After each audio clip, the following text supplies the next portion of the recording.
What is the future food system? Is it big or small? Global? Local? Is it good for you or good for the planet? Protein as we know it or protein as we don't? Is the future food system consumer-driven or producer-driven? More personalized? More transparent? More sustainable? Will the future food system be highly connected, highly traceable, or highly adaptable? The answer to all these questions is yes. The future food system is all these things. The food system is being reimagined, and it's happening now. From the farmer to the corner grocer and everyone in between. This disruption is filled with upside for those who adapt to it, create for it, and shape it with a business model that's today proof and tomorrow ready. So it's time to reassess what you bring to the table and to ask yourself one last question. What role will I play in a reimagined food system?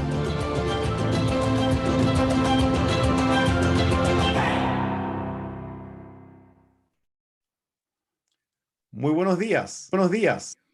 A nombre de EY. Good morning. On behalf of EY, I would like to welcome you all to the event, Reimagining the Food Industry Value Chain, Global Lessons Learned for Chile.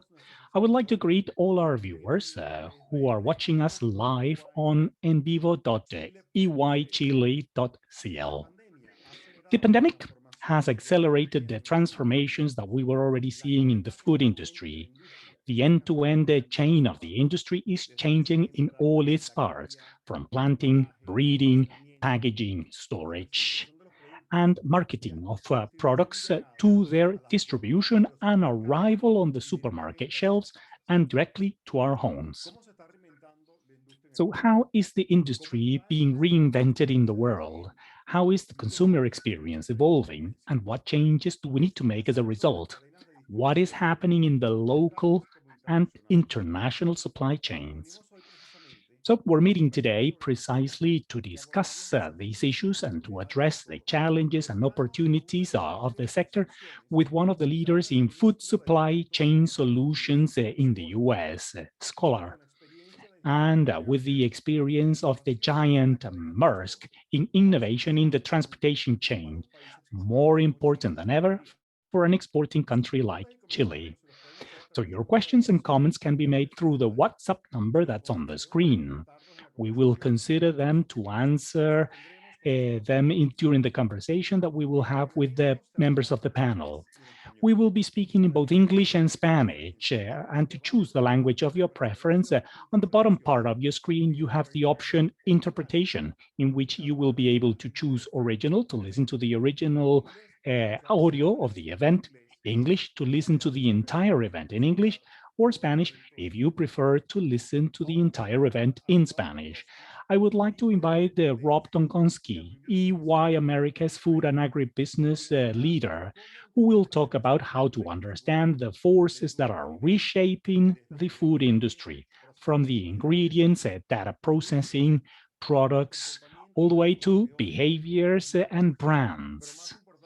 And more important, how to develop innovative ideas for this sector to be able to create long-term value in a reimagined value chain. So, Rob, the floor is yours. Thank you, and thanks for the opportunity to be with all of you today. Special thanks to Peter and Paul for contributing their extra time. They certainly volunteered, and they are truly insightful. We've been on panels together before, and I think you'll really enjoy the perspectives they bring. Let me kick us off a little bit. We've built a platform we call Food System Reimagined, which is really our belief that the food system will transform structurally and systemically over the next decade. You know, we're not talking about incremental change. We believe that we're really talking about a kind of a 0.0, next version of change in the food system. And that's what we really, want to go through today. So let me kick off a little bit. This mural that I'll go through, and there's various components, and We certainly won't be able to go through the entire thing given the amount of time, but what this really was built on was an idea that we had that if you look at all the macro trends facing the world today, population growth, climate change, urbanization, rising middle class, all these big mega trends that affect all sectors globally. And then you think about technology moving at a pace that will never move slower than it's moving today. If you just capture that thought, technology will never move slower than it's moving today. If you clash those two things together, Food System Reimagined is really a view into what happens when those two things come together and what's that going to mean for all the players in the food system, both producers at one end and consumers at the other. So just a couple perspectives as we go through this. One of the things that we've noted over the years is people say they want to be like a tech company, and when you look back on several years ago, the biggest companies in the world were these large industrials, and in that large industrial environment, some of the things that really drove them to be large were, their capital intensity, their economies of scale. Then you flash, to today, and the largest companies, are really tech driven, but it's dig a little deeper. It's they're customer driven, they're platform driven, they're really driving, innovation at scale and at pace. That's what's driving the big changes here. So it's not that you have to be a tech company, but to really operate in the future environment, you've really got to have this kind of nimble velocity in order to react to customer driven desires and needs. And that there's no industry that's more representative of that than the food industry. So when we think about what's that mean for the food industry, we've gone through a period of incredible productivity increases. 70 years of process innovations, technology innovations, whether it's science-based or mechanical, what have you. But we've seen tremendous strides in the production side of the equation. But if you come forward, I'm going to skip a little bit here. But if you come forward and you say, what's important today? Today, what consumers are asking for, what the industry is asking for, is really health and nutrition. Just to give you a statistic, in the U.S., 42% of U.S. adults are considered obese. The medical cost for that is over $150 billion. So the health industry sees that as an opportunity, and the food industry sees it, sometimes even as a threat when we look at some of the causes of that obesity factor. But there's so many other factors into that. It's availability of healthy food, it's education of healthy food. So there's a lot of things in that obese category. But then if you look on a global basis, we have nearly 1 in 8 people that are considered undernourished across the globe. We saw some improvement in the last few years, but then we also saw a snap back a little bit. So continued opportunities in that space. And again, if you think about the population growing from 7.5 to potentially 9 or 10 billion people, the question is, does that problem get better or worse? Population growth happening. The other is traceability. Now more than ever, consumers want to know where did their food come from and how was it treated. That is a fundamental question that consumers are asking before they make that purchase decision. They've got, through the pandemic, there's a renewed interest in food. In the U.S. alone, 50% of our meals were consumed at home and 50% away from home prior to the pandemic. In the pandemic, you're seeing nearly 100% of meals consumed at home. And what consumers found is they actually like it. There's different social aspects to being around the table and having food. There's different experiences of preparing the food and then eating the food you prepared. And consumers are saying, I like that. I'm not probably going to go back to a 50-50 lifestyle, but it's going to go back to something, closer to, let's say, 70-30, which is really where we see Europe was at pre-pandemic, was 70-30. And that, and you'll see different nuances throughout the world on that ratio. The other I'll talk about in a little while is personalization. I'll leave you with this thought as we kind of continue, but imagine a world where you're on a personalized diet for whatever reason, high blood pressure, you want to lose weight, you're training for a big event, whatever that reason is, you're on your own personalized diet. And that diet's linked to your wearable watch, which is clearly going to be linked to food sources. So at 11:30 in the morning, it says you're 20 grams short of proteins.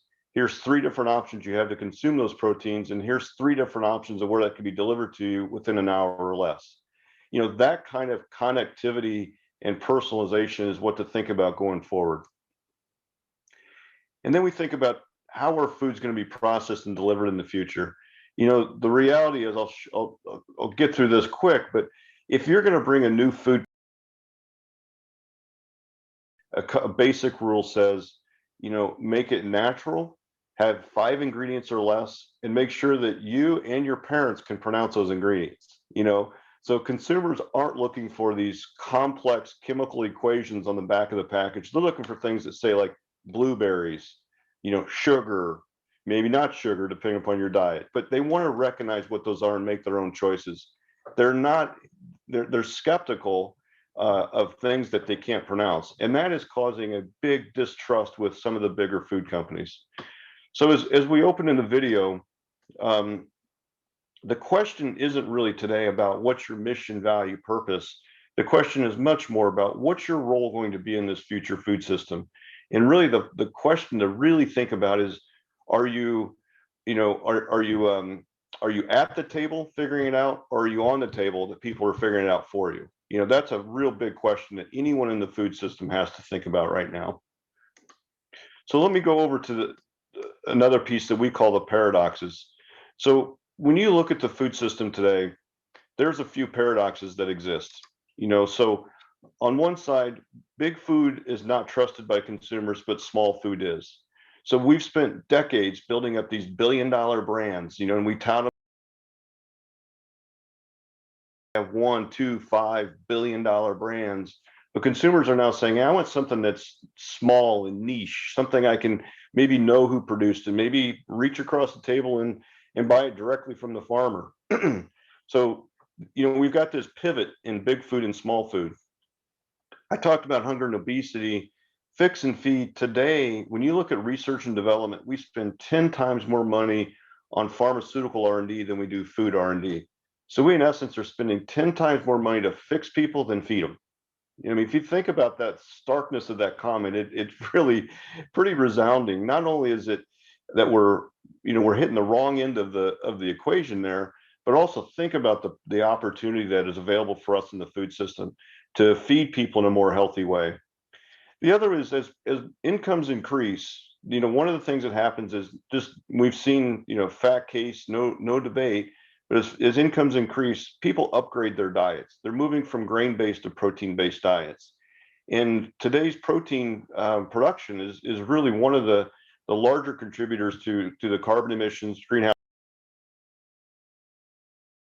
How do we produce more protein to feed this growing demand, but at the same time produce less carbon? Now, some would say, hey, that's why we're seeing plant-based proteins. I think that's part of the equation, but we will not get rid of animal production agriculture. It will be here for a long, long time, and we need to find better ways to use less water, control emissions, practice and incent better practices on farm, and that's really what we're seeing. So, we need to see an environment where both plant-based and traditional based proteins exist together in an environment that's good for our planet. Science versus marketing. Here's the reality. Science is a really tried and true process. It's fact-based until the marketers take it over, and today marketing trumps science.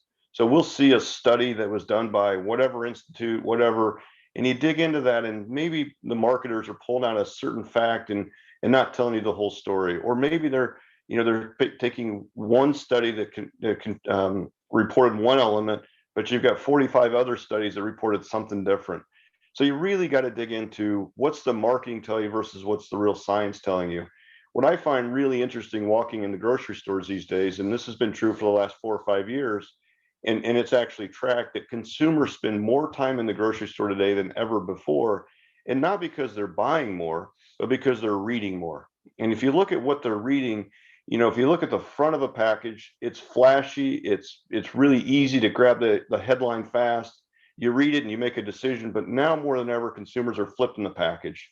They're reading the ingredients and they're saying, what's in there that I like and I don't like? So that's where consumers are starting to look at more of the science versus marketing. People in food out, here's the reality. People are moving into the cities, but they want the food grown outside. We just don't have enough people in rural environments to grow the food. And so that's an equation we've got to solve.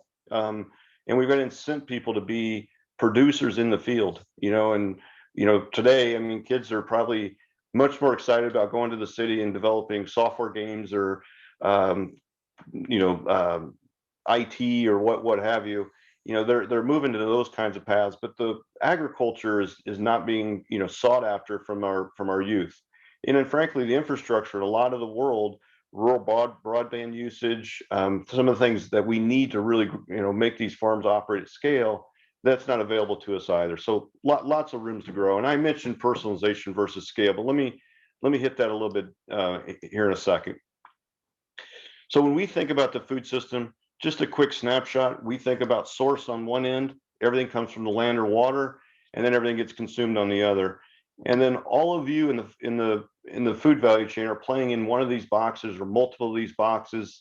You're influenced by a lot of other folks that are, this is one of the largest industries in the world when you step and look at it. $7 trillion in this industry. And every single trade agreement that's out there, agriculture is on the list because it's vital, and we're going to see coming out of the pandemic where food security has moved up the agenda on the national security. You're going to see more and more conversations about food going forward. But here's what's going on. In the past, and even in some cases today, producers and consumers sit right next to each other. It wasn't that long ago. Paul and Peter, I know you guys you at least remember it. May not hit your generation as much as mine, but we'll test that theory. But we can remember the days where milk was delivered to our door. You went down the street to the baker. You stopped off to get produce at the farmer's market. These were all very personal relationships. So producers and consumers were right next to each other.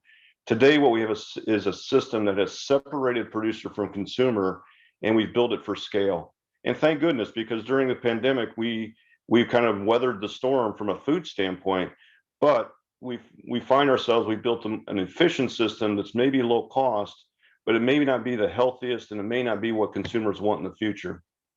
We've incented producers to produce as much as they possibly can, and then we figured out in the middle of the value chain, what should we do with it? That's why you have ethanol. Ethanol, biofuels weren't created because consumers were asking for them. It was more created because in the middle of the value chain, we had a glut of grains that we had to figure out what else could we do with them. And so tremendous innovation by the middle of the value chain to solve that equation and actually deliver some really good products to our consumers. But consumers didn't ask for them. That's the difference. Now in the future, what's happening is consumers are reaching back into the value chain, looking all the way upstream, and they're saying, here's what I want. Here's how I want it treated. Here's the values of the people that I want to buy from. And so the consumer-driven food system is really taking hold, and that's driving change all the way upstream. I would contend that there's no one in the value chain right now that is immune to this change over the next decade. It doesn't matter if you're a restaurant, a grocery, you're a seed company, you're a meat processor, meat packer, livestock, doesn't matter. And so here's the way we kind of look at it. We've done a big study in the last 5 years on the future consumers. So it's called Future Consumer now. It's on our website. I think you can download all the material if you so desire. But what that did is it really looked at consumers' buying behaviors over the next course of time, and really why they buy. What kind of reasons, personas are driving their behaviors, not just for food, by the way, for luxury goods, household products, automotive, everything. And so you see these different personas on the right. What we did for the food systems, we said that's really, really interesting. That has to go all the way back to the future producers and say, who's going to produce what and how are they going to produce it? So if we had time, we could click into each of these producers on the left and we could talk about, what do we see as the emerging trends there? One that I'll point out or a couple at the bottom here, alternative protein makers, urban vertical farms, and vertical distributors. These types of production techniques are becoming mainstream at a scale. Now, do I think that we're going to put 100 million acres of corn under a roof? Not in my lifetime. But to move production around the world in areas that don't have the natural resources to grow their food, now you're looking at opportunities like controlled environment agriculture really reaching scale. When you think about consumers who want to buy food that's maybe grown 100 or 200 kilometers from their location, controlled environment becomes a real opportunity. So a lot of activity in that space. Let me hit one last area, or maybe a couple last areas, and then Miguel, we'll transition here. So one of the things we did is, as you can see, this is a pretty big conversation, and we often spend a day or two with our clients figuring out that question: what's their role going to be in the future? But this middle part is kind of our view of what's this ecosystem look like going forward. And a couple things I'll just highlight here, and then I'll close with some comments on innovation. One of the things on farm, a couple things we expect to see going forward that should pop off of here right away. One is automation levels are going to be huge. We typically across the world, definitely in the US and North America, we do not see the labor availability matching what we need on farm. So we have to find ways to automate harvest, automate some production techniques. So whether that's livestock or plants, automation will be key. The other one is you see windmills and solar panels and things like that. We've got to find alternative energy sources. And it's not a political statement, but the drive for consumers to say they want sustainable food means that has to go all the way back to the farm, that they're going to be asking questions on fuel usage, energy usage, and that will be a qualifier to determine if that food, as it moves through the value chain, is sustainable or not. The other one, just for those in the equipment space, fully anticipate, as you can see, some of these tractors have cabs and some don't. We saw the cabless tractor from Case at the Farm Progress Show a few years ago. It looked a little odd, I have to admit, but at the end of the day, I think that is the future. Drone activation of tractors is real. Electrification of tractors is real. Are you going to see it next year at scale? No. Are we going to see something in the next decade that looks a lot different than today? Absolutely. No question about it. And again, if we get into a one-on-one session, we can dig deep into any of these little places that we're looking at. A couple other things that I would highlight, though. One is in the urban environments here, anywhere we can grow food, we're going to grow food. On roofs, inside, anywhere that has both a consumer demand and an economic viability. We're not going to grow, in today's environment, we wouldn't grow, veggies in Class A real estate that's, a huge price per square foot. But as things are changing, we're looking for ways to grow food and make it local. That is the message that you'll hear across the world right now, is the more local food becomes, the more it's going to challenge supply chains. And I think you'll hear from Peter when he talks as well, that some of the impacts on global trade. But this idea of growing some of these things a little more local is key. The other one in here, autonomous delivery is something that we expect. We expect, when I talk to my counterparts in the automotive industry, they say we should expect driverless transportation in the commercial side of the business as well before we see it on the consumer side. So that's something to be thinking about is how does that move through the environment. We're seeing some of it already with some very small scale food delivery. We're seeing some driverless. A couple other things to highlight, and this is the one I think drives home a really big point. The grocery store of the future is actually two different stores than it is today. So when you think about the typical grocery store being center store and perimeter, the perimeter is the live store. That's where all the goodies are at. If you're going to eat healthy, you stay on the perimeter of the store. All the shelf stable items will remain, but they'll likely get moved to a dark store. And in a future environment, that dark store operates in a delivery method or click and collect kind of method, versus today where you're picking off the shelf. If you think about 99% of consumers' decisions are actually made at the shelf. So in this dark store environment, now you have to differentiate your brand in a way that the consumer is not making the choice. If you think about when you go to the grocery store, you make out your list, you don't describe the exact brand, size, and other characteristics of peanut butter. Typically on your list, it just says peanut butter. And when you get to the shelf, you decide, okay, which peanut butter, which is on sale, which fits my diet, what do I want? When you go to a dark store format, someone else may be making that decision for you, unless you want to be really specific. So if you're a big brand, you got to figure out how do you compete in a dark store environment. The live store will be expected to really transform and still be very physically oriented, where you're going to pick out your veggies, you're going to pick out your meat, your dairy, that live store becomes vital. It becomes something that grocers are thinking about. Should they take more control over certain food categories than ever before? Should they own their own dairy? Should they, farm their own produce?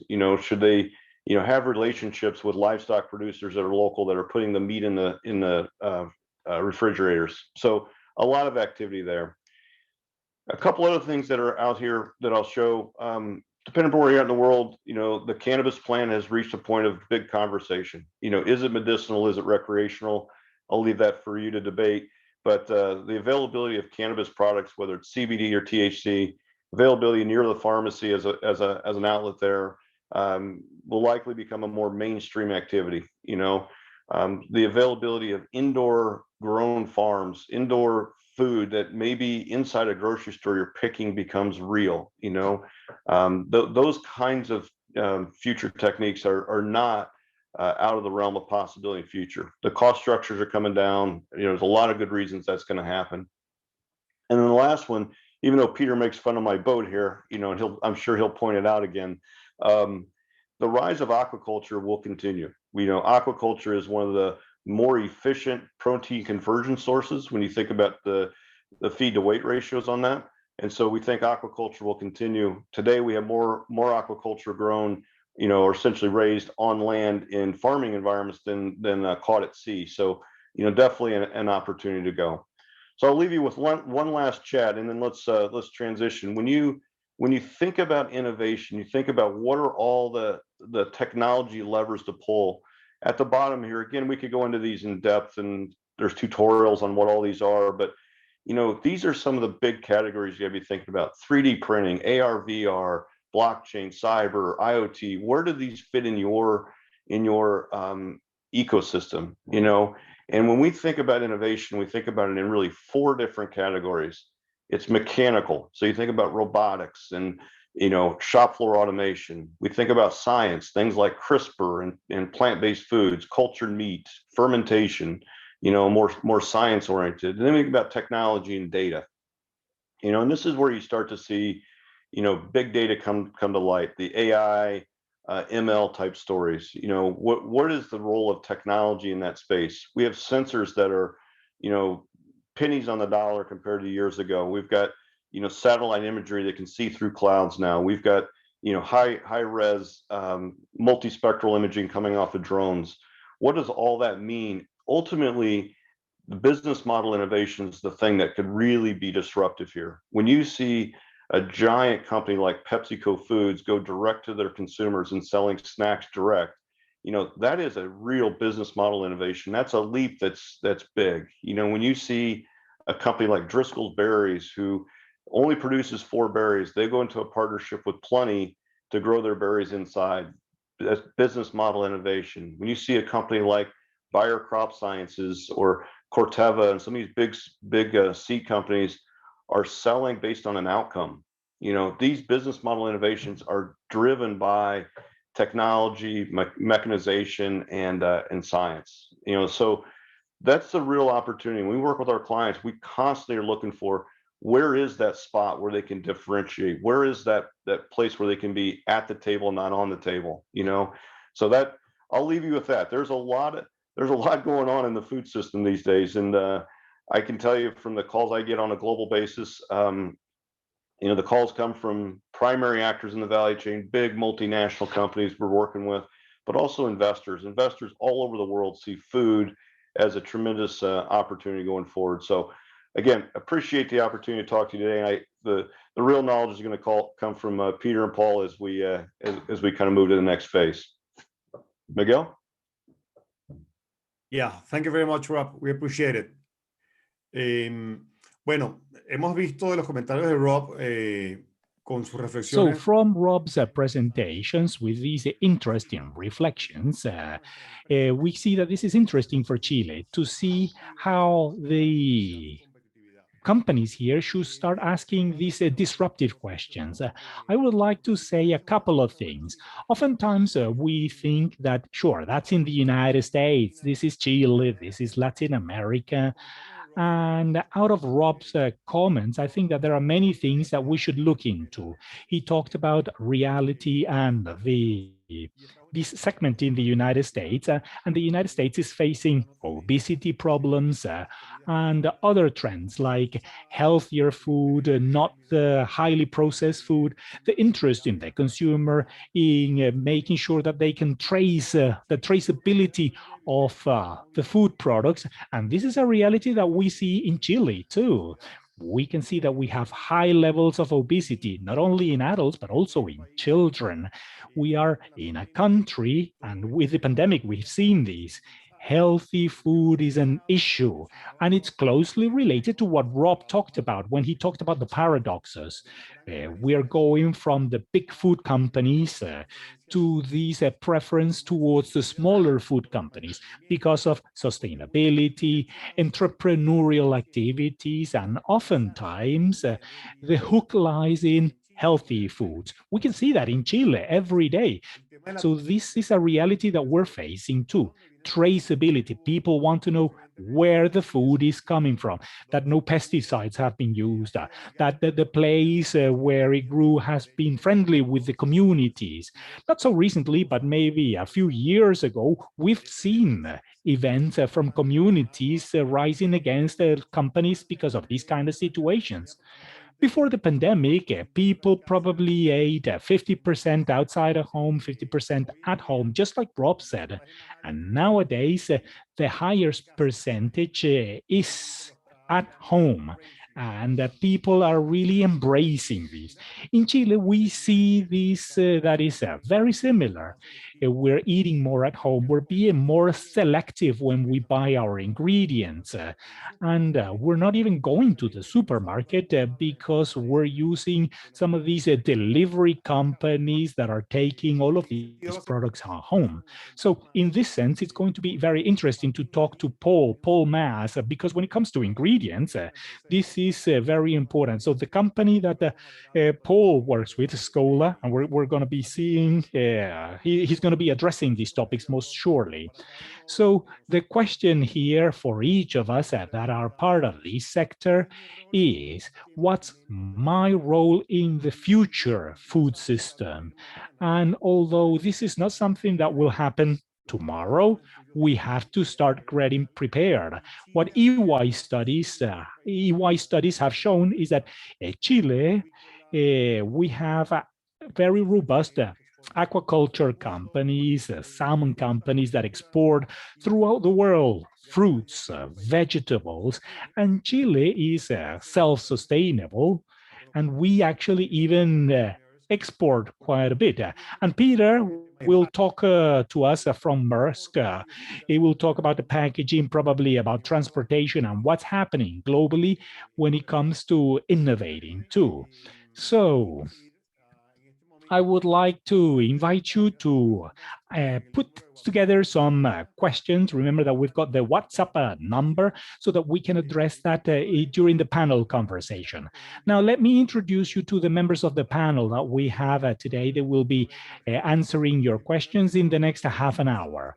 First of all, I want to excuse Angelis Urieta, who is the lead partner of EY Technology Consulting, more than 20 years of experience working in consulting, leading projects in Chile and Latin America, an extensive knowledge of the natural resource industry, but unfortunately, for very personal reasons, he's not been able to join us.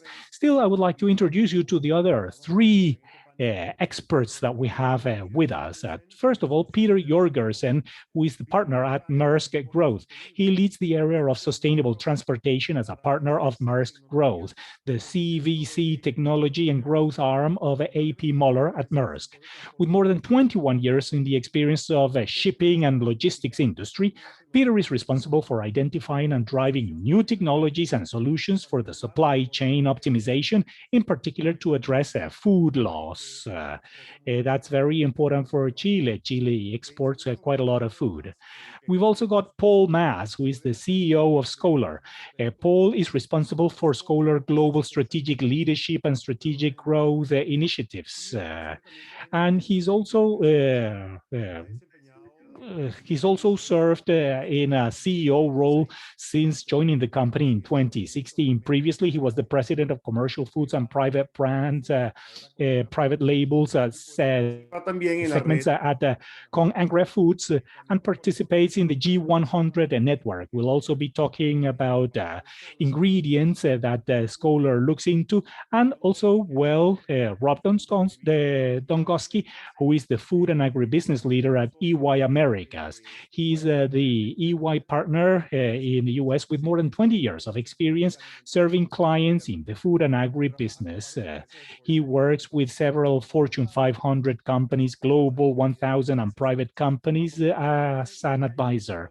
As a founder of EY Global Agribusiness Center, Rob leads EY professionals in all regions of the world to serve agribusiness clients. So, as I was saying, we've got expert members of the panel. Thank you, Rob, Peter, and Paul for being with us. So without further ado, let's talk to the members of the panel. La industria de alimentos necesita ser reimaginada, está siendo reimaginada. Desde el área de experticia de cada uno de ustedes, ¿qué es lo que está impulsando la necesidad? So what is driving the need of change? And which are the challenges, the most urgent challenges that the food companies at the worldwide level, especially in Chile, have to work now so as to grow or continue to be a relevant stakeholders in the market in the short and long term? And if you want, we can start with you, Peter. Please go ahead. I'll unmute here for a second. So I actually think that Rob talked a lot about some things that fits into the supply chain as well, and where everything actually comes together. He talked about becoming technology companies and talked about traceability, personalization, a few other aspects of that. And I think actually what it all means is that you need to look through the lens of technology to embrace the next iteration of where supply chains are going.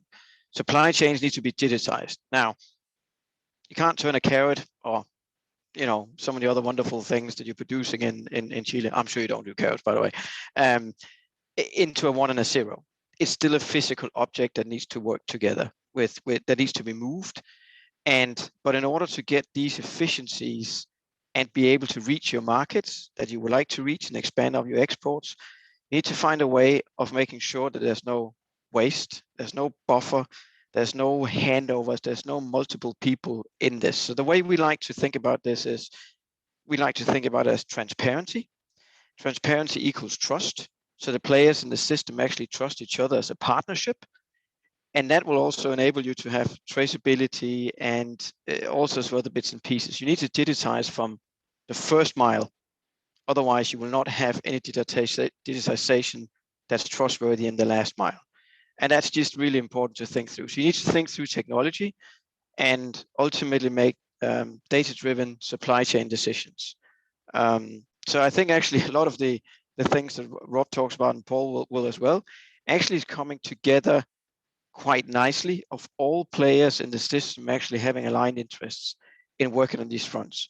The big thing, and I think that's where the industry needs to still find its balance, is how do you make sure that the cost for adoption is spread equally as per who harvests the benefits? And today, the main benefit seems to be happening at the last mile retail end, and a lot of people in the first mile, like producers in Chile, needs to pick up costs, and that's not viable for adoption. I think I'll stop here. I got a lot more to say, but I'm not want to monopolize it.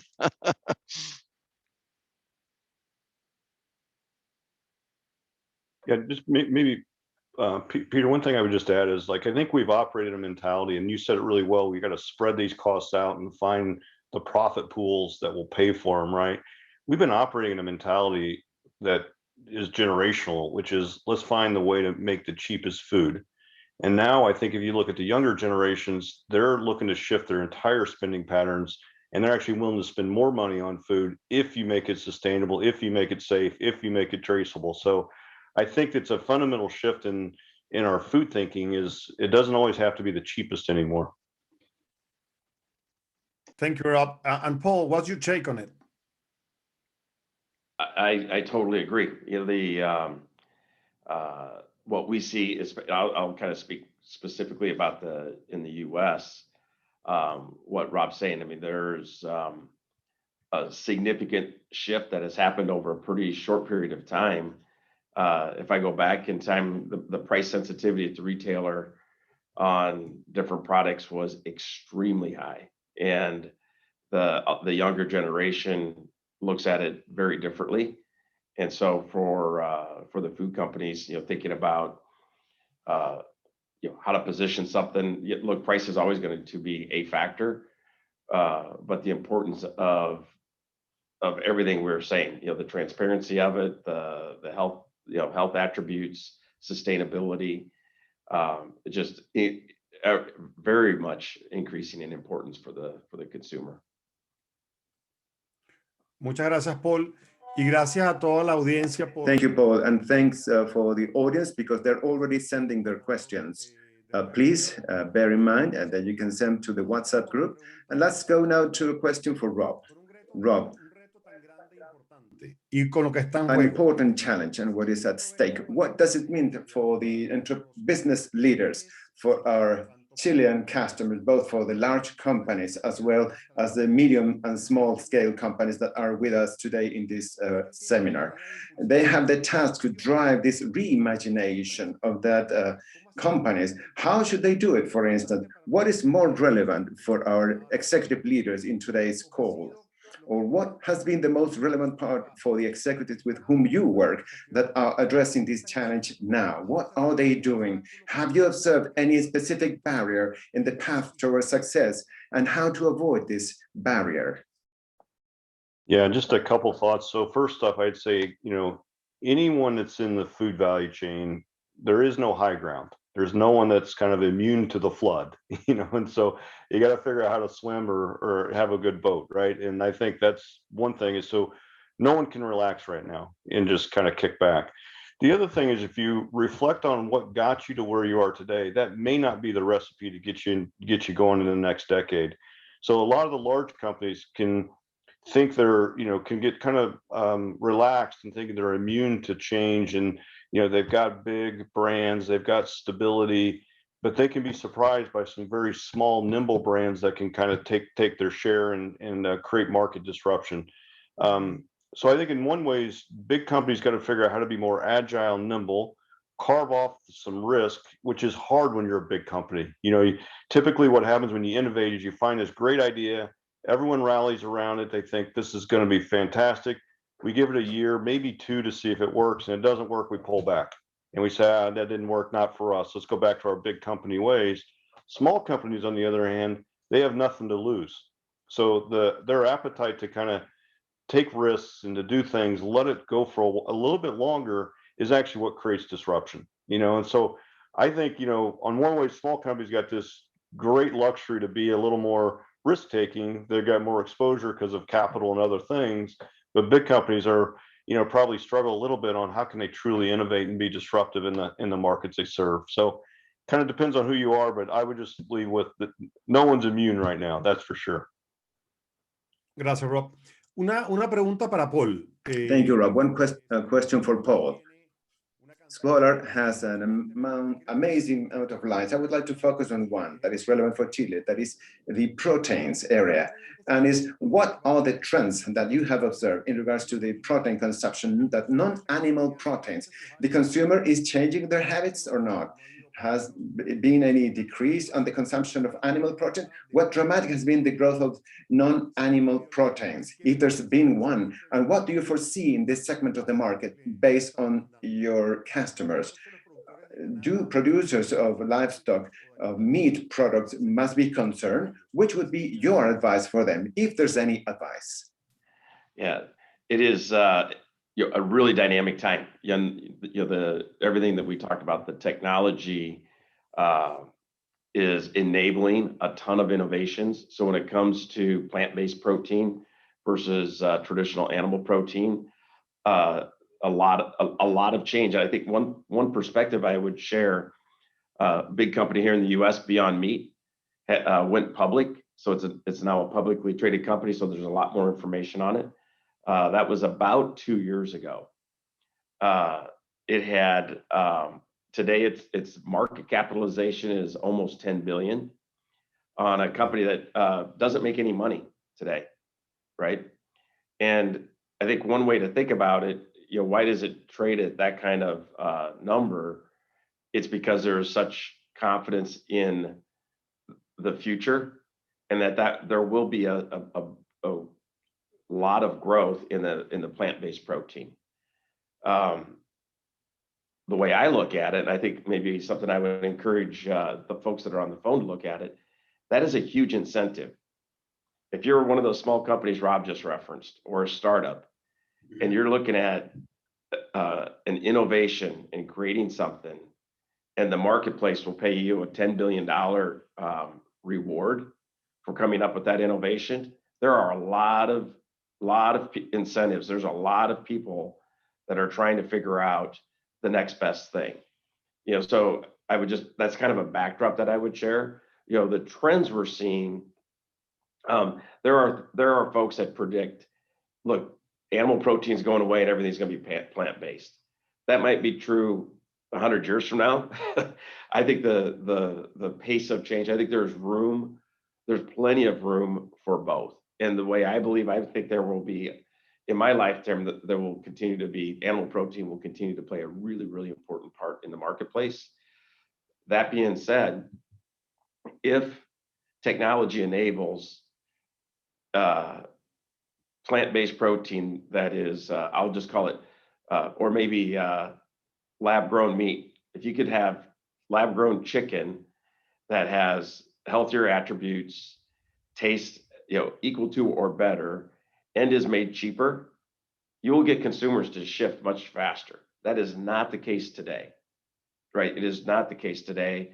And so I think there's limitations on the pace for change, but I'm also a believer that the change in technology's capability really has the potential to open up a very different answer to that equation. So how I look at it, and I'll kind of move on and let these others comment on it, how we're trying to navigate through it.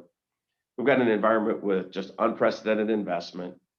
The best thing I can do from a Scoular perspective is to engage, make sure that my team is externally focused. We're engaging with different technologies, engaging with other companies, so that we can inform our strategy. What do these new innovations mean? Where do we step in and invest? Rob had talked a little bit about business models, which is a really good point. We just created an emerging business division because the people and how you're wired on a very mature business, and what we expect those folks to do is different than something that's brand new, and you've got to support that. Your expectations on return might be longer term versus shorter term. All those things play out differently. And so I think recognizing that in your organization and trying to separate the two. In my past with a big food company, we used to fight that. We'd have these really mature brands that have a revenue stream, and you're trying to make sure that you execute that well. But my gosh, how do you compete with these really nimble, fast, upcoming startup companies? Really difficult. And I think that, to me, the best answer is carve out a different set of folks that are going to be more like a startup, operate more like one of those smaller brands, so that you're more on an even playing field. If you try to get somebody who's not wired that way and can't lead that way, you're really going to be frustrated. Gracias, Paul, porque de hecho agregaste mucho más. Thank you, Paul. I think you added much more to the debate besides what are proteins. And also building the bridge between Chile and the United States. This is not that it's happening in the United States and happens here. When you talk about investments in USA, and Rob mentioned the issue of the paradox of now people trust more in the small companies as compared to large companies. Here in Chile, we have seen how in the last years, we have seen small snack companies that are competing to PepsiCo in the shelf strongly. And the entry barriers are very low now. You mentioned the case of not meat in the United States. In Chile, we have one case of a company that is called Not Co. It is somehow new, And now, speaking about financing, they got a lot of funding, and they're expanding to other markets, such as the USA market. So we are witnessing now that there is a whole ecosystem which is different, with entry barriers that are very low. And I really love your last point, because you mentioned the issue of the human capital, talent of the people. Technology, anyway, is something that we have to analyze. But when you see a small company that are two founders and two millennials, young guys, they don't need to be accountable to anyone. Of course, to the investor, yes, but investors give them some leeway that is much more wider, and they don't need to be in multiple boards with many shareholders, and they're nimble, faster in the decision making. Whereas in an established company listed in the stock exchange, they have to talk to the local authority. The small company also does it, but in a different sphere. The large company moves slowly, and our markets are moving faster, and small companies somehow respond faster to that market. So that reflection, I think, is quite relevant. It is not only technology, it is the mindset, the way people think.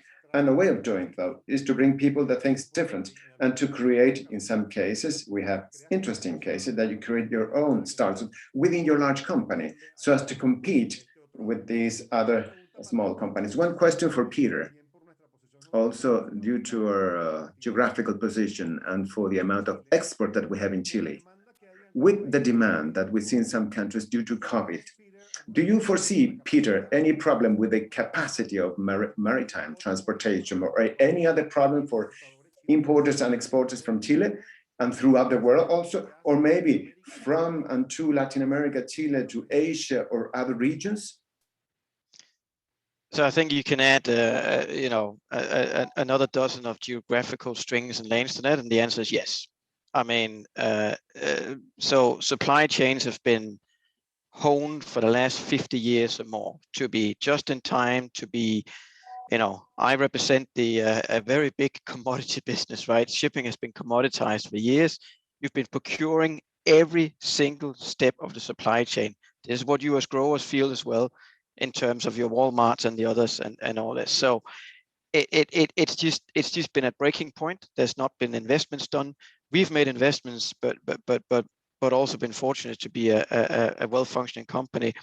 Massive amounts of players in the supply chains have not been able to. Today, we're down to 9 days waiting time in Yantian in China, about 50% capacity of this is, and there's no other ports that can fill this. So the capacity that you need to export those reefers, they might be stuck somewhere. And even still, I don't have the most recent numbers, but pre-COVID, we would be having a container, a dry container would have a paid load about 3.3 times a year. That's it. So the huge amount of capacity that is stuck up in all sorts of places, and reefers is fortunately a little bit higher, but also more expensive. So I think everybody's going to suffer on this. We have taken as Maersk I'm not going to say a different approach, because I'm not in the C-suites of our competitors. We have actually increased our share of long-term contracts in the last 12 months. So we've taken more a partnership approach into this. I'm not going to say that we're not charging what the market can sort of do, but we've gone the opposite direction of others, less spot rates, and we've gone into a closer collaboration with a lot of folks. A lot of folks who feel that we've ditched them because there's a shortage, and yeah, I mean there's no way of prettying it up. But what we think is that the whole point about our long-term vision, which we're the only shipping line in the world that has, by the way, within this, of being an end-to-end integrator of container logistics, so that every customer, small as big, can actually easily be, let us be responsible for their supply chain. We think that's the future, because that's the partnership in it, and that also means you got one throat to choke, which I think is going to be very helpful for quite a few. On the innovation front, just to add there, we cannot today serve a lot of small customers, not because we don't want to, we're just a big, expensive beast, right? It's just difficult. So we are dependent on a lot of innovations in the digital freight forwarding space, in the customers connecting with some of these small startups, so that they can easily interact with other middlemen, for that matter, that can sort of connect into our bigger platforms. So we're thinking about this as a platform business. I'm not going to say we're going to be a technology company, right? I think our CIO wants to say that, but I think that's a little bit, when you got 750 ships or boats or whatever, then I don't think you're a technology company. But it's really, really important that you need to be able to serve a wider ranges of it. But we need to shift this industry from being, and it doesn't really matter whether it's food or dry goods, but supply chains needs to go from being combative to be a symbiotic relationship.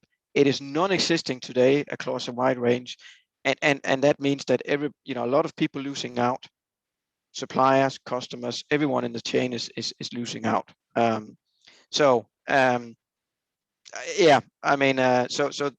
answer to the first question was yes, everybody's impacted, high as low. I mean, you won't imagine the text messages, WhatsApps I'm getting from people I haven't spoken to for 15 years who hardly remember I work for Maersk, and then say, can you get me space on that ship out of that? You say, what? I mean, but that's a sign of desperation that currently is, and everybody's affected. Even our big customers, they're also taking a haircut on their allocations. Gracias, Peter. Estamos ya sobre la hora, pero no. Thank you, Peter. We still have receiving questions. I will ask a few questions so as to go 5 more minutes, if you don't mind. One of them comes from Paul Maass from Flexco, a company with more than 113 years of history that addresses a wide range of foods. The question is, how can we ensure to continue to work with this interruption of the market with all the issues from pandemic? Will we continue innovating? How we do new changes? Yeah, I would tell you that our experience with the pandemic is one where we learned a lot. We learned a lot about ourselves, the shift to work from home, and really personally rethink how our work gets done. The new normal as we go forward is unpredictable. And hey, I'll maybe comment, I appreciate the 113 years. Scoular's 129 years, so similar real long history, which is great. But I think there will be, for everything that Rob set up on the beginning, because of those market factors and those drivers, the reality of everything that was highlighted, I think that we should expect the pace of change and the pace of innovation to continue to accelerate. I think Rob said it really well. It'll never be slower. Everything that I see in our business and in the marketplace supports that. And so then the question is, well, then how do you navigate that and make sure that your company continues to thrive for another 113 years? To where I come at it is, don't resist change, but rather embrace it.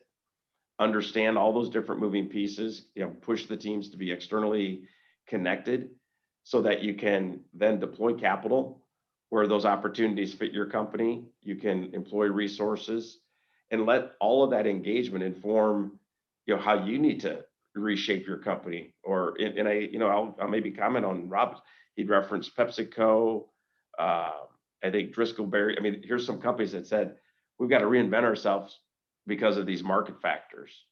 And I'm not saying that's right or wrong. I'm telling you from what I'm doing, because I view it that way, is I want to engage and be really thoughtful about steps we need to take to ensure that we're successful navigating through a pace of change that is completely unprecedented, really dynamic.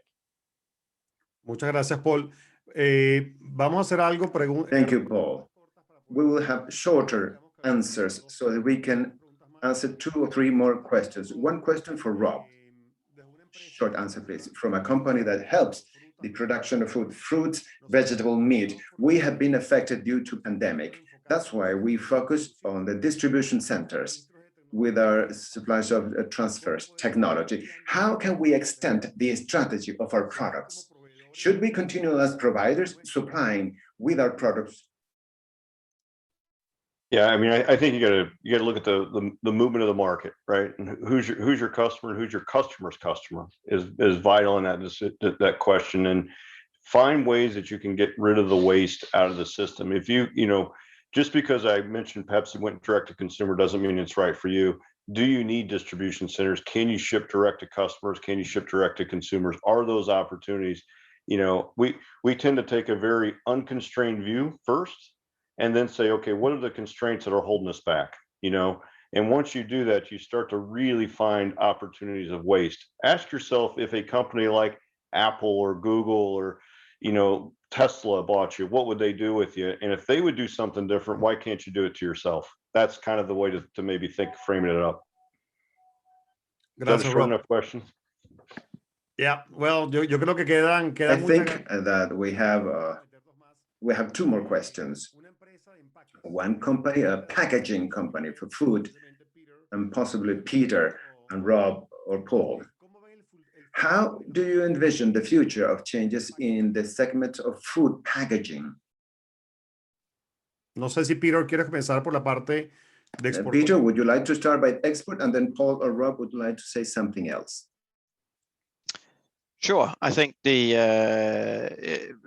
you know, food is produced in the places where they're produced, right? If we just forget about the indoor farming and so forth, because of how climates are and so forth, and that's not really going to change it so much. So, if we want to move quantities of food to the places that are shortage of food, which we geographically also know where are, then the combination of shelf extension technologies, intelligent packaging, things that may put things together, so that you, if you think about as a circle right around your center wherever you are, you can reach further markets. And it's a combination of different transport modes and different technologies that needs to go into it. There's a lot of money going into shelf extension. I have an investment in the space as well. I'm still not quite sold on my own investment, not the actual company, but maybe the whole shelf extension and value extraction from it. But the combination of these technologies will be part of being able to reach markets that you couldn't reach before with cost-effective transportation, because you can't put it all on a plane. I mean, a lot of good Chilean salmon going on planes, but you know, you can't do all of it. Gracias, Peter. Paul? It's just really interesting question, because as you think about the delivery, sustainability, and how the importance of being environmentally friendly and thoughtful about that is such a bigger topic for consumers. And look, it's going to continue to play out. I think recyclable packaging is really important. And yeah, I mean, that I'd maybe keep it short just because of the time. Muchas gracias, Paul. Thank you, Paul. Well, thank you again to our panel members. We're really thankful for your presence, Rob Dongoski, Paul Maass, and Peter Jorgensen, for sharing your views. It is so interesting, and to all our guests for your comments. We thank your participation.